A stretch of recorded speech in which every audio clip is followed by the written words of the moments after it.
लक्ष्मण ने भी किया था प्रभु श्री राम से छल। भगवान राम ने अपने प्राण से प्रिय भाई लक्ष्मण को मृत्युदंड की सजा क्यों दी? लक्ष्मण जी ने जल समाधि क्यों ले ली? लक्ष्मण जी ने ऐसा कौन सा पाप किया था? दोस्तों, आप लोग यह तो जानते ही होंगे।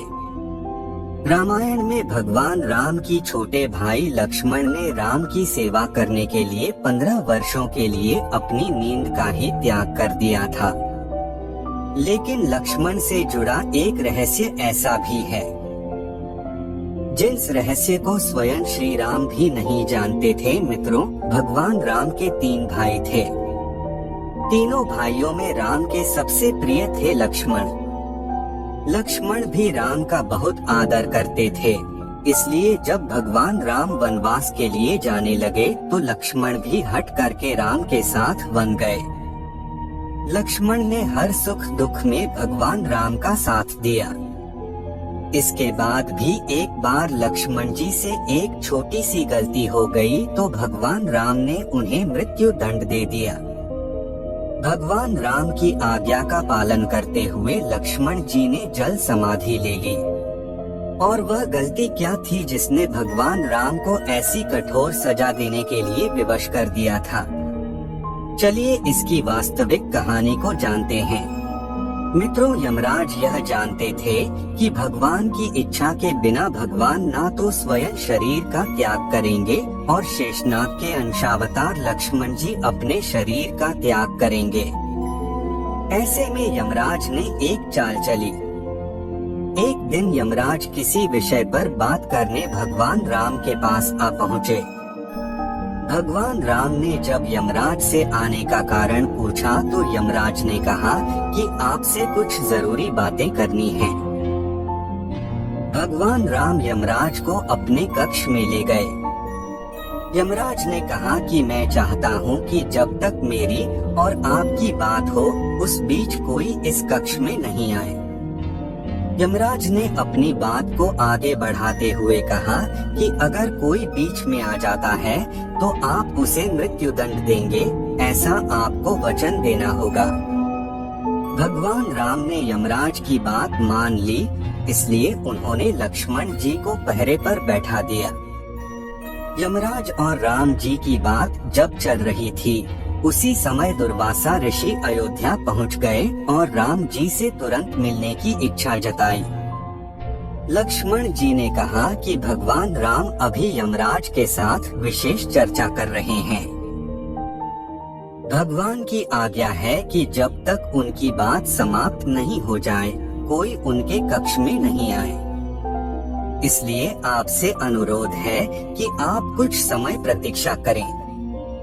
ऋषि दुर्वासा लक्ष्मण जी की बातों से क्रोधित हो गए और कहा कि अभी जाकर राम से कहो कि मैं उनसे मिलना चाहता हूँ, अन्यथा मैं पूरी अयोध्या को नष्ट होने का श्राप दे दूंगा।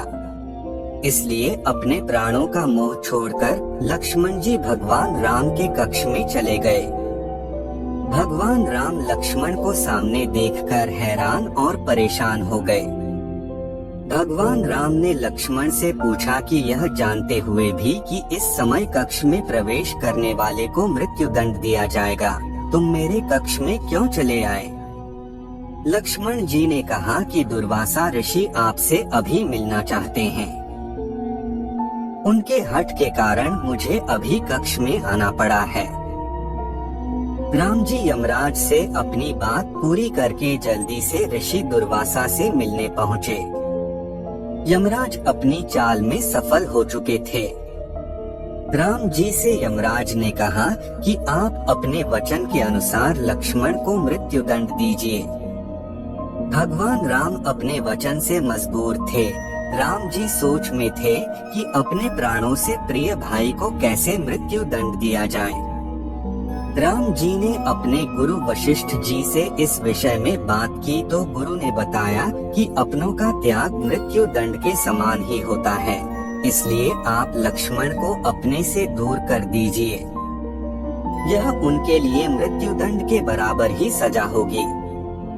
जब राम जी ने लक्ष्मण को अपने से दूर जाने के लिए कहा तो लक्ष्मण जी ने कहा कि आपसे दूर जाकर तो मैं यूं भी मर जाऊंगा, इसलिए अब मेरे लिए उचित है कि मैं आपके वचन की लाज रखूं। लक्ष्मण जी भगवान राम को प्रणाम करके राजमहल से चल पड़े और सरयू नदी में जाकर जल समाधि ले ली। दोस्तों, इसके अलावा लक्ष्मण जी ने अपनी भूख का भी त्याग कर दिया था। लक्ष्मण जी ने 14 वर्षों में कुछ भी नहीं खाया था, जबकि भगवान राम उन्हें रोज फल खाने के लिए देते थे और लक्ष्मण जी उन फलों को नहीं खाते थे।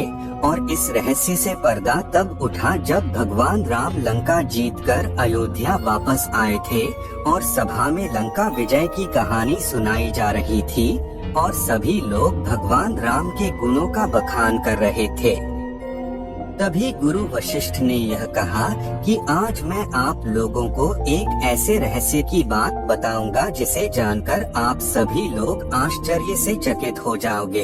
हो सकता है कि राम को भी इस बात पर विश्वास न हो। दोस्तों, जैसे ही गुरु वशिष्ठ ने कहा कि लक्ष्मण ने 14 वर्षों से कुछ नहीं खाया तो आश्चर्य से सभी चकित रह गए और इस बात को सुनकर भगवान राम ने कहा कि गुरुवर, मैं लक्ष्मण को रोज फल खाने को देता था और जब मैं इधर उधर देखता था तो फल कहीं भी पड़े नहीं दिखाई देते थे, तो मैं इस बात को सच कैसे मान लूं कि लक्ष्मण ने 14 वर्षों तक कुछ नहीं खाया।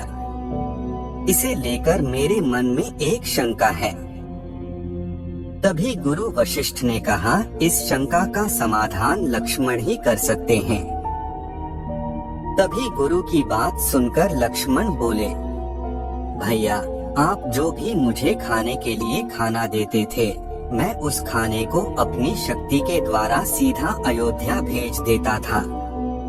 तो इस बात को सुनकर भगवान राम बोले, तो क्या वह खाना आज भी यहाँ मौजूद है? इस बात को सुनकर लक्ष्मण जी बोले, आप मेरे साथ चलिए, मैं वहाँ आपको लेकर चलता हूँ जहाँ मैंने 14 वर्षों से यह खाना इकट्ठा करके रखा है।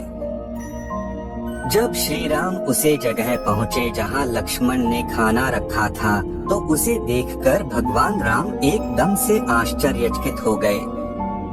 वहाँ खाने का ढेर लगा हुआ था और उन्होंने जब उनकी गिनती की तो 14 साल के हिसाब से उसमें 4 दोने कम निकले।